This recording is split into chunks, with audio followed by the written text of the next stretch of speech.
Next, డబ్బులు ఇస్తేనే మందులు ఇస్తాం, అప్పటి వరకు సరఫరా చేయలేం, చేతులెత్తేసిన ఔషధ ఏజెన్సీలట.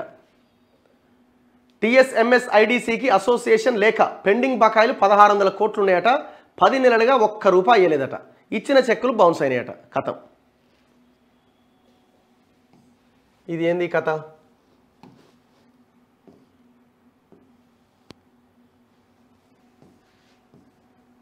తెలంగాణ రాష్ట్ర వైద్య సేవలు మౌలిక సదుపాయాల అభివృద్ధి సంస్థ, దానికి ఆ సంస్థకి మెడిసిన్స్, సర్జికల్స్, ఎక్విప్మెంట్స్కు సరఫరా చేయలేమని ఏజెన్సీలు చేతులెత్తేసినాయట. 10 నెలలుగా ఒక్క రూపాయి కూడా తమకు చెల్లించకపోవడం పైన ఏజెన్సీలు ఆగ్రహంతో ఉన్నాయట. పాత బకాయిలు చెల్లిస్తేనే ఇవన్నీ సరఫరా చేస్తామని స్పష్టం చేశాయి.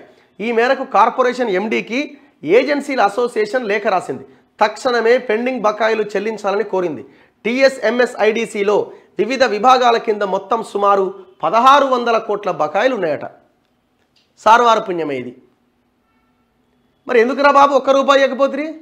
ఈయన రైతు బంధు గురించి మాట్లాడుతున్నాడు కదా, ఈయన కేటీఆర్ నిన్న రిమోట్ పట్టుకొని ప్లే చేస్తున్నాడు వీడియో. సిగ్గులేదా? 1600 కోట్లు సామాన్య జనం గవర్నమెంట్ హాస్పిటల్కి పోతే వాళ్ళకి ఇవ్వాల్సిన మందులకు సంబంధించింది. ఇట్లా ఎన్ని బిల్లులు పెండింగ్ ఉన్నాయి? మరి ఆనాడేవానికి పంపాల్సి ఉండే లేక ఇవాళ అంటున్నావు కదా కరెంటు బిల్లులు సోనియా గాంధీకి పంపండి కరెంటు బిల్లులు అని. మరి ఇది ఎవరికి పంపాలా? సర్పంచుల పెండింగ్ బిల్లులు ఎవరికి పంపాల్సి ఉండే మరి గత 10 సంవత్సరాలుగా?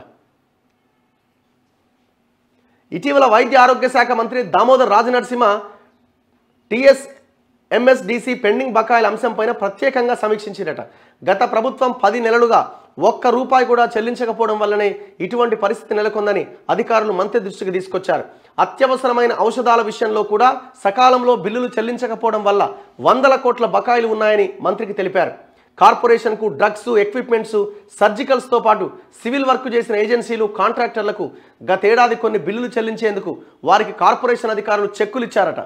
అందులో ఒక్క డ్రగ్ సరఫరా ఏజెన్సీలకు 100 కోట్లు, ఎక్విప్మెంట్ సరఫరాదారులకు 75 కోట్లు, సర్జికల్ సరఫరా చేసిన వారికి 45 కోట్లు, ఆయా ప్రభుత్వాసుపత్రుల్లో సివిల్ వర్క్స్ చేసిన కాంట్రాక్టర్లకు 120 కోట్ల మేరకు చెక్కులు ఇచ్చిరట. అవి బ్యాంకుల నుంచి ట్రెజరీకి వచ్చినాయట. వాటిని కొద్ది రోజుల పాటు పెండింగ్లో పెట్టి తిరిగి వెనక్కు పంపిరట.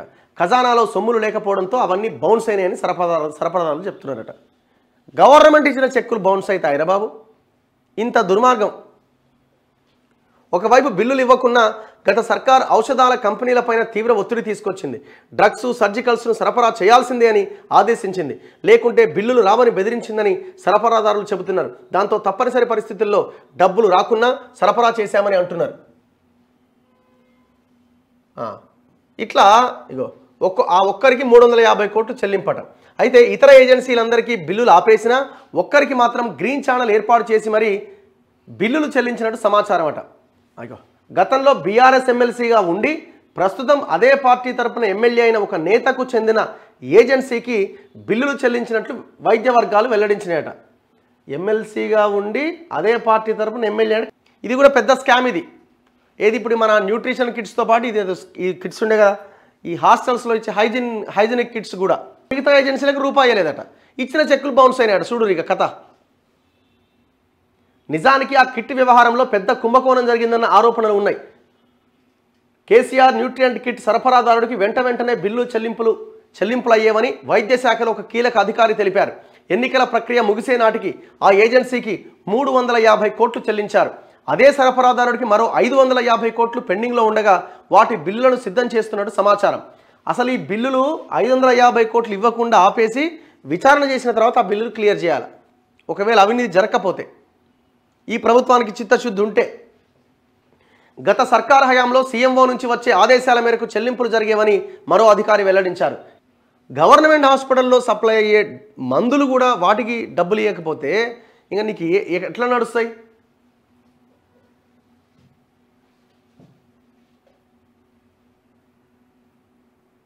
వీళ్ళు కూడా మాజీ ఎమ్మెల్సీ, ప్రస్తుత ఎమ్మెల్యే, పేరు రాసేదానికి ఏంది? కంపెనీ పేరు కూడా రాస్తే అయిపోద్ది కదా, ఎవరు చేస్తున్నారు ఏందనేది.